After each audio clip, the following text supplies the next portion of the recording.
يوم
کہ جس ڈرامے کا تعلق صرف وہ سچائی، ایمانداری، سخاوت اور شجاعت سے ہے،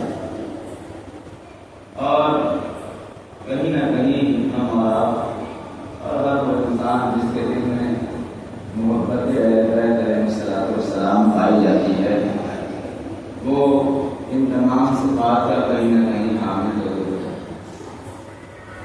ظاہر سی بات ہے کہ جس کے دل میں نیک لوگوں کی محبت ہوگی تو اس کا نیک ہی اثر ہوگا۔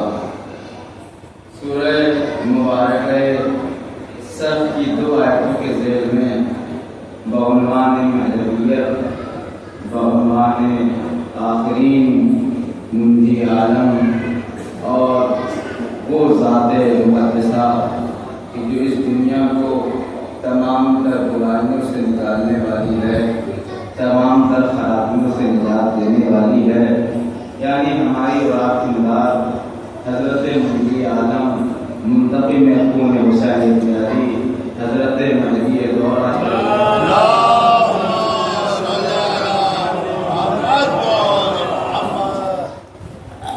کے عنوان سے گفتگو چل رہی ہے، اور ابھی صرف یہی ثابت کرنے میں 3 دن گزر گیا کہ جس عہدہ امامت کے اوپر یہ ہمارے امام فائز ہیں، اس عہدے کی عظمت کیا ہے، اس عہدے کی فضیلت کیا ہے، اور اس کی اہمیت کائنات کے اندر کیا ہے۔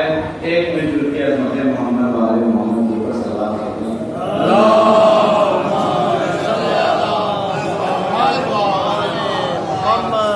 جیسے جیسے ایام قریب ہوتے جا رہے ہیں، بہرحال تلاوت کا اللہ ہمارے کو تعلق ہوتا جا رہا ہے، لیکن اتنی جلدی ہمارا وقت ٹھیکنا نہیں ہے، اور الحمدللہ بہت عظیم اللہ ذہن آ گیا۔ میں آپ کے حوالے کرتا ہوں، الحمدللہ دنیا کی کوئی اور قوم ہوتی، دنیا کی کوئی اور قوم ہوتی تو اب تک کہتی ہے اتنے سال سے مناتے ہوئے چلے آ رہے ہیں، باپ دادا نے منایا، پر دادا نے منایا، ہماری ہزاروں نسلوں نے منایا، اب اس کی ضرورت نہیں ہے، کیا فائدہ رکھا اس مجلسوں کے اندر اپنا وقت ضائع کرنا، معاذ اللہ اپنا پیسہ ضائع کرنا، اپنا وقت ضائع کرنا، اپنی عمر کو ضائع کرنا، لیکن 1400 سالوں کے ساتھ 1400 سالوں کے بعد اسی جذبے کے تحت جیسے ہمارے باپ دادا فرش ادا بچھایا کرتے تھے، اسی جذبے کے ساتھ ہم بھی بچھا رہے ہیں۔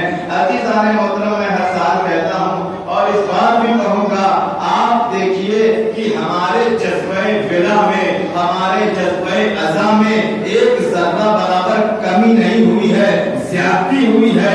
اس کی مثال امام بارگاہوں کی تعداد بتا رہی ہے، مجلسوں کی تعداد بتا رہی ہے۔ سلام بھیجے محمد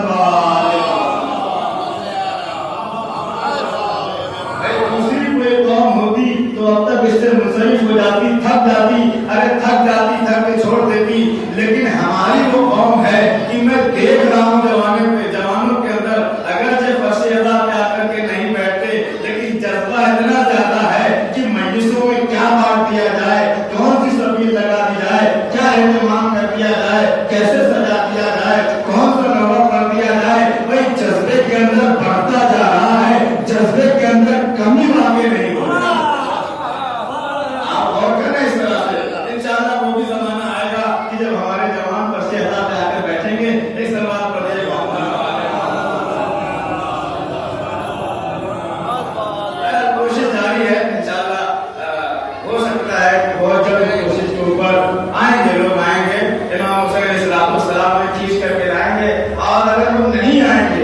تو اللہ تعالیٰ کو زبردستی دے دے گا۔ دن میں نے دیکھا، میں جس پڑھ رہا تھا تو عالم یہ ہوا کہ جو لوگ باہر کھڑے تھے، بھائی میرے بلانے پہ نہیں آئے اور سیادہ کے بلانے پہ نہیں آئے، اللہ نے کہا گھبراؤ نہیں، میں ایسا انتظام کروں گا تم نہ چاہتے ہوئے بھی فرض حسین پہ آ جاؤ گے۔ ایک مرتبہ رحمت الہی کا نزول ہوا، وہ آدمی جو دھوپ کی تپش کو برداشت کر رہا تھا اور فرش ادا پہ نہیں آ رہا تھا، جیسے ہی بارش کا قطرہ گرا اپنے آپ فرش ادا پہ آ گیا۔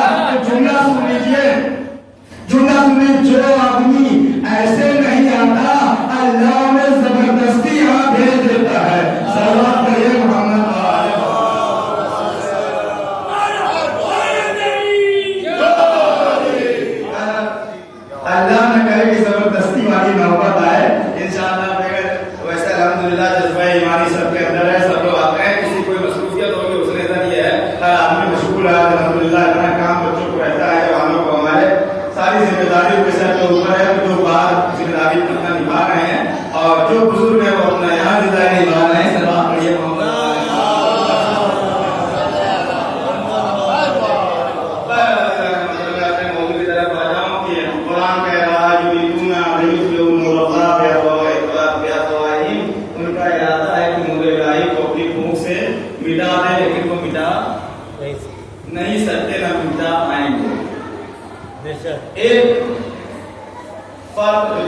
عالم اسلام سے ہمارا رابطہ ہے. عالم اسلام کا امامت کے بارے میں نظریہ یہ ہے کہ اس کائنات میں دو نظریے چل رہے ہیں امامت کے بارے میں.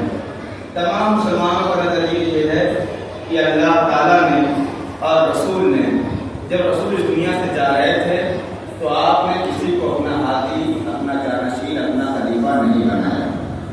آپ ایسے ہی دنیا سے چلے گئے. اور ایک ہمارا اور آپ سب کا نظریہ ہے، وہ یہ نظریہ ہے کہ نہیں، رسول اللہ اتنا غیر ذمہ دار کام نہیں کر سکتے. تو وہ جب اس دنیا سے جا رہے تھے تو انہوں نے غدیر کے میدان میں، جو آپ الحمدللہ ہر بچے کے خون کے اندر بسی ہوئی ہے غدیر الحمدللہ. تو ہمارا کیا نظریہ ہوا کہ ہم وہ لوگ ہیں کہ جن کے یہاں جب رسول اس دنیا سے جا رہے تھے تو اپنے بعد اپنا جانشین، اپنا ہادی، اپنا رہبر، اپنا رہنما چھوڑ کر کے گئے. بہت لوگ چھوڑ کر کے گئے، بنا کر کے گئے. مسلمانوں کا عقیدہ یہ ہے کہ نہیں، جب وہ جا رہے تھے تو وہ ایسے ہی چلے گئے.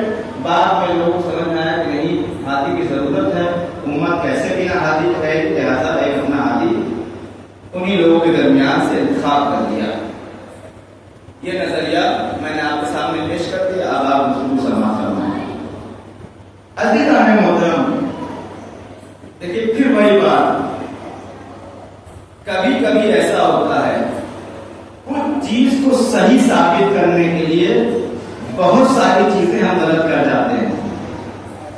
جیسے مثل مشہور ہے کہ ایک سچ کو چھپانے کے لیے 1000 جھوٹ یا 100 جھوٹ بولنے پڑتے ہیں.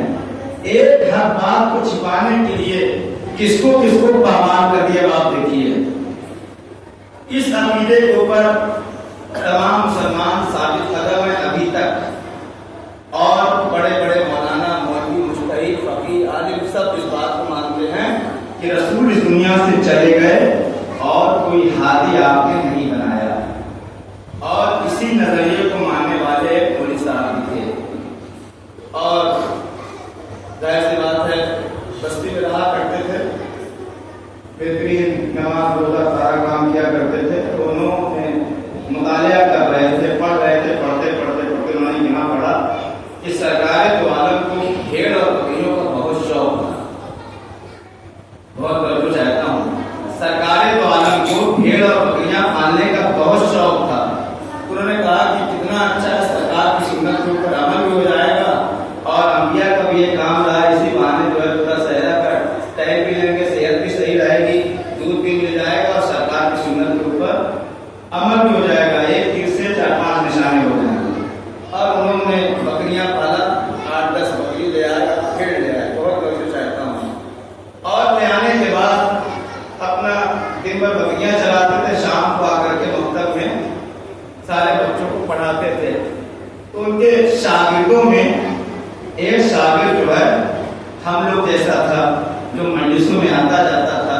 لیکن مجلسوں میں آنے کے لیے کسی قوم مذہب کی شرط نہیں. جس کو حسین سے محبت ہے، جس کو علی سے محبت ہے، جس کے دل میں علی ہے، وہ یہاں آئے گا. تو ایک مجلسی آدمی تھا، بیدار لوگ سنیے گا، آواز میری پھنس جائے، اسے زیادہ چلا نہیں سکتا. سلوات پڑھیے محمد وعلى محمد.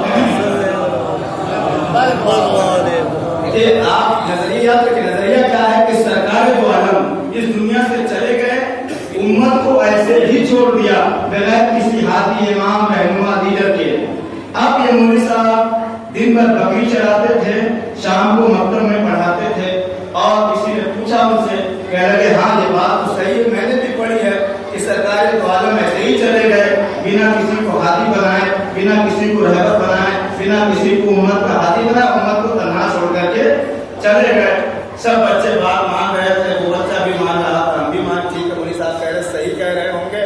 بہرحال وقت گزرتا رہا. 4-5 مہینے کے بعد مولوی صاحب کو ایک نکاح پڑھنے کے لیے کہیں جانا پڑ گیا. بہت توجہ، نکاح پڑھنے کے لیے کہیں جانا پڑا.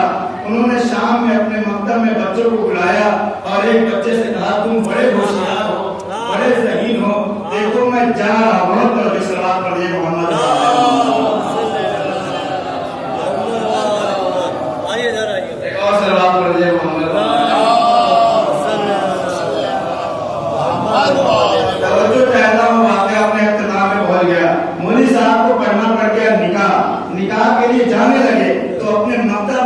ہوشیار بچوں کو بلایا، کہا میرے جان ادھر آؤ، تم بڑے ذہین ہو، بڑے ہوشیار ہو، مولوی صاحب سب چیزیں کرنا کیا ہے؟ تو اس نے مولوی صاحب نے کہا میں جا رہا ہوں اور میری بکریوں کے لیے کسی آدمی کا ہونا ضروری ہے. بہت توجہ، ایک آدمی چاہیے جو میری بکریوں کی دیکھ بھال کر سکے، جو ان کو ہدایت کر سکے، جو ان کو راستہ دکھا سکے، جو ان کو بتائے. ایک مرتبہ بچے نے مولوی صاحب کی طرف دیکھا، مولوی صاحب نے کسی اور مکتب کا بچہ ہوتا تو جا کے بکریوں کو چلانے لگتا. بچے نے کہا مولوی صاحب کچھ دن پہلے آپ نے کچھ اور کہا تھا. یاد نہیں کیا کہنا چاہ رہے ہو؟ کہا آپ کہہ رہے تھے کہ بہت کہا آپ فلاں یہ بات کہہ رہے تھے، یہ بات کہہ رہے تھے. میں تو مولوی صاحب نے کہا ٹھیک کہتا ہوں. کہا مولوی صاحب بس ایک بات مجھے سمجھ میں آئی کہ آپ رسول اللہ سے زیادہ سمجھدار ہیں، آپ محمد مصطفیٰ سے زیادہ پڑھے لکھے ہیں. کہا کم وقت یہ کیسی بات کر رہا ہے؟ کہاں سرکار دو عالم، کہاں میرے جیسا چھوٹا سا طالب علم اور مولوی مولانا. کہا نہیں مولوی صاحب آپ زیادہ سمجھدار ہیں. کہا کیوں؟ کہا کہ آپ کے رسول کو اتنا شعور نہیں تھا، آپ کے رسول کو بھائی آپ کو اتنا شعور ہے. آپ اپنی 10 بکریوں کے لیے ایک ہاتھی چھوڑ کر کے جا رہے ہیں. ایک دن کے لیے سرکار اس دنیا سے چلے گئے، پوری امت کو بغیر امام کے چھوڑ کے چلے گئے. صلوات پڑھے محمد.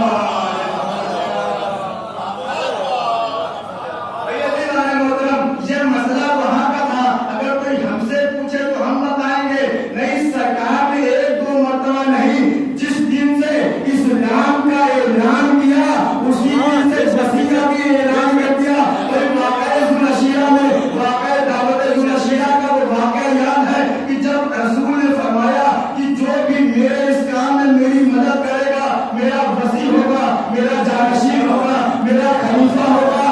اسلام کے اعلان کے ساتھ ساتھ وصایت کا بھی اعلان کیا. اور جب جانے لگے تو کھل کر کے دکھایا بھی، سنایا بھی، بتایا بھی. صلوات پڑھے محمد.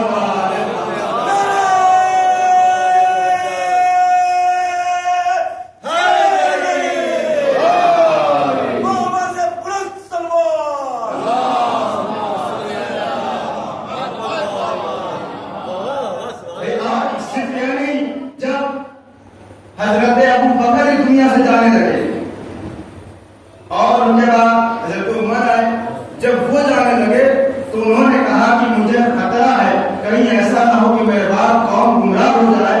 اور انہوں نے اپنے بعد ایک جانشین بنا دیا.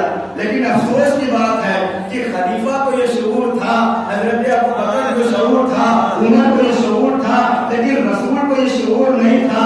ارے مسلمانوں ہوش کے ناخن ہو، ارے دنیا میں آ کر کے دین سیکھے، دنیا میں آ کر کے علم حاصل کرے، اس کو اتنا شعور ہو جائے اور اسے اللہ آسمان سے پڑھا کے بھیجے. صلوات پڑھے محمد.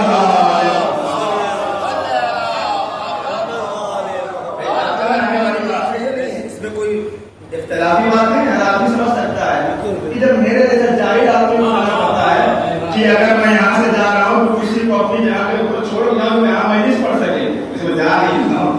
اگر مجھے کہیں جانا پڑ جائے تو ضروری ایک آدمی اپنی جگہ چھوڑ سکتا ہے، اسی چلے گئے. عزیز محترم، اب امام کا ہونا اس دنیا میں ضروری ہے. امام علیہ السلام کا آنا ضروری ہے.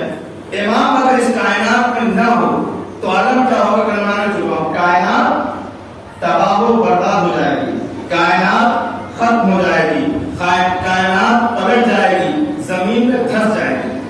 یہ عالم اگر امام نہ ہو. اب اگر حضرت امام زمانہ اجل اللہ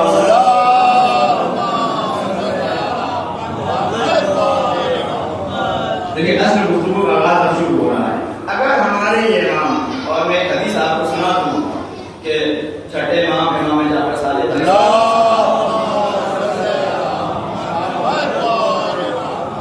اور یہ بات ہمارے چھوٹے سے چھوٹے بچے کو اور بوڑھے سے بوڑھے انسان کو پتا ہونی چاہیے. چھٹے امام کا طریقہ بھی تھا، ان کی حدیث بھی ہے کہ جب کبھی کہیں بھی ہمارے 12ویں جانشین کا نام لفظ قائم سے ان کو یاد کیا جائے، جب بھی یہ نام لیا جاتا تھا تو حضرت امام جعفر صادق علیہ السلام کھڑے ہو جایا کرتے تھے.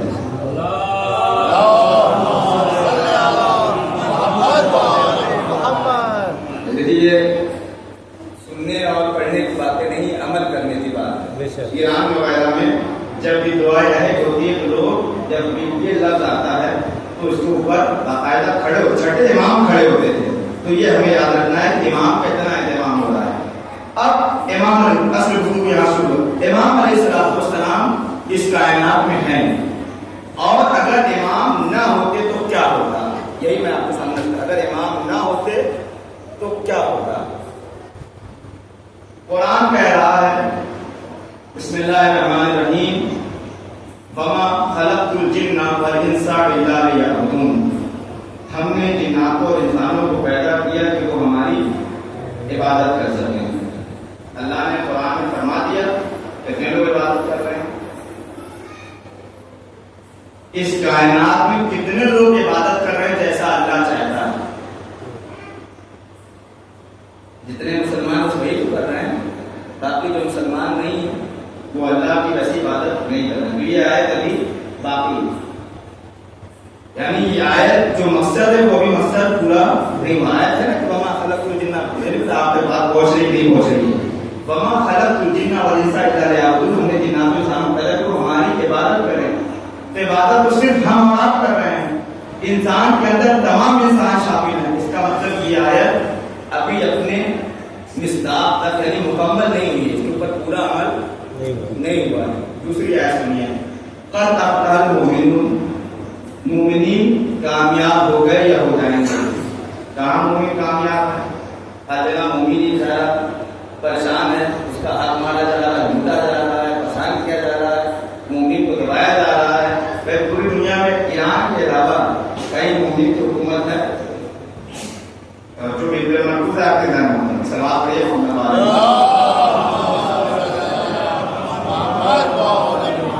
لیکن پہلی مجلس میں نے کہا تھا آپ سے وہ بات میں پھر دوہرا دوں کہ یاد رکھیے کہ اگر یہ امام نہ ہو جن کا امت انتظار کر رہی ہے، ساری دنیا انتظار کر رہی ہے، انشاءاللہ آگے مجلسوں میں اگر وقت رہا توفیق ملی میں یاد کروں صرف شیعہ اور صرف مسلمان جو ہے امام مہدی کا انتظار نہیں کر رہے ہیں، ہر قوم انتظار کر رہی ہے، الگ الگ شکلوں میں، الگ الگ طریقوں میں، الگ الگ صورتوں میں. اگر یہ امام نہ ہو تو قرآن جھوٹا ہو جائے، انبیاء کا وعدہ جھوٹا ہو جائے. تو ایک آیت میں نے آپ کو سامنے، دو آیت آپ کے سامنے پڑھ چکا ہوں. قد افلح المؤمنون قرآن کہہ رہا ہے مومن کامیاب ہو جائیں گے، کامیاب نہیں ہو پائے. قرآن کہہ رہا ہے تمام انسان اللہ کی عبادت کریں گے، تمام انسان عبادت نہیں کر رہے ہیں. پھر قرآن کہہ رہا تھا وَنُرِيدُ أَن نَّمُنَّ عَلَى الَّذِينَ اسْتُضْعِفُوا فِي الْأَرْضِ نَجْعَلَهُمْ أَئِمَّةً وَنَجْعَلَهُمُ الْوَارِثِينَ. کہ جو لوگ زمین کے اوپر کمزور کر دیے گئے ہیں، قرآن کہہ رہا ہے جو لوگ زمین کے اوپر کمزور کر دیے گئے تھے، گئے ہیں اور جائیں گے. تینوں زمان کی بات کر رہے ہیں. جو لوگ زمین پہ کمزور کر دیے گئے ہیں ان کو ہم زمین پہ مضبوط کر دیں گے، ان کو اس زمین کا حاکم بنا دیں گے، ان کو اس زمین کے اوپر ہم حکومت دیں گے. اب بتائیے آدم سے لے کر کے آج تک کتنے اس دنیا میں ضعیف اور مومن گزرے ہیں اور ابھی تک پوری دنیا میں مومنین کی حکومت نہیں آئی. یہ بھی آیت ابھی اپنا مصداق ڈھونڈ رہی ہے. بہت تو میں چاہتا ہوں اگر بات آپ تک پہنچا نہیں سکا بھائی، تین باتیں ہو چکی. اس کے بعد قرآن کہہ رہا ہے کہ ہم اس دنیا میں جو روز میں آیات پڑھتا ہوں وہ الذی ارسل رسولہ بالہدی، اس نے اپنے رسول کو ہدایت کے ساتھ بھیجا اور اس لیے بھیجا کہ دین اسلام کو تمام دین کے اوپر غالب کر دے. یہ دین تمام دین کے اوپر ظاہر میں آپ کا وقت دے رہا ہوں تاکہ یہ بات عرض کر سکوں. اللہ کہہ رہا ہے ہم اپنے دین اسلام کو تمام دین کے اوپر غالب کرنا چاہتے ہیں. بھائی یہ آیت کو نازل ہوئے 1400 سال ہو چکے ہیں، 1400 سال ہو چکے ہیں اور آج تک آپ اس زمانے سے لے کر کے آج تک آپ بتائیے کب ایسا موقع آیا ہے جب دین اسلام تمام عالم کے اوپر چھا گیا ہو، تمام پوری دنیا میں صرف اسلام کا ہی نام ہو، پوری دنیا میں صرف اسلام کے ہی ماننے والے ہیں. آج بھی دنیا میں مسلمانوں کی تعداد عیسائیوں سے کم ہے. یہی تو ہے. آپ اس بات پر ذکر کرتے ہیں جو لوگ مجھ سے بہتر جانتے ہیں بھائی اس کائنات میں مسلمانوں سے زیادہ عیسائی پائے جاتے ہیں اور دوسرے بھی کئی مذاہب کے لوگ ہیں. اللہ کیا کہہ رہا ہے کہ ہم اس کائنات کے اوپر اسلام کو ظاہر کر دیں گے. اس کا مطلب یہ بھی وعدہ ابھی تک رکا ہوا ہے.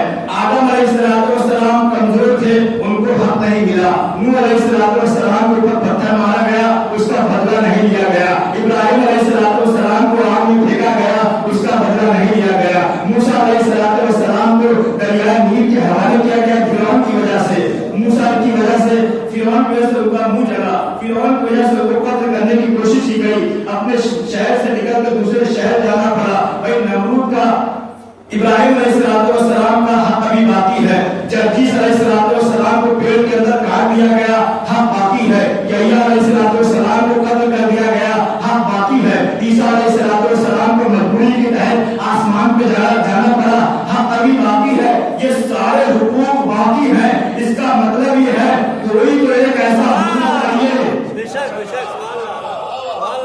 اتنے سارے حقوق باقی ہیں, کوئی تو ایک ایسا ہونا چاہیے جو قرآن کی ساری آیتوں کو عملی جامہ پہنائے. اب میرا جملہ آپ سنیے. روایت بتاتی ہے کہ جب 15 شعبان کی صبح نمودار ہوئی, ایک مرتبہ کائنات میں آخری قائم علیہ محمد کا ظہور ہوا. جیسے ہی امام اس دنیا میں آئے, پہلے فوراً یہ آیت پڑھی,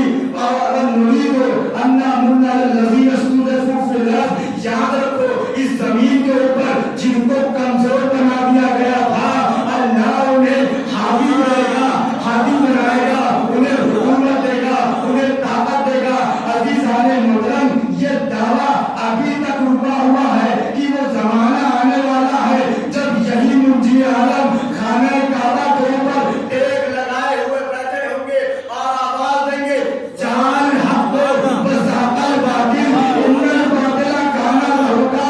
وہ ایک ایسا زمانہ ہوگا جب ساری دنیا میں یا علی کا نام ہوگا یا مہدی کا نام ہوگا. صلوات علیہ محمد وعلى محمد.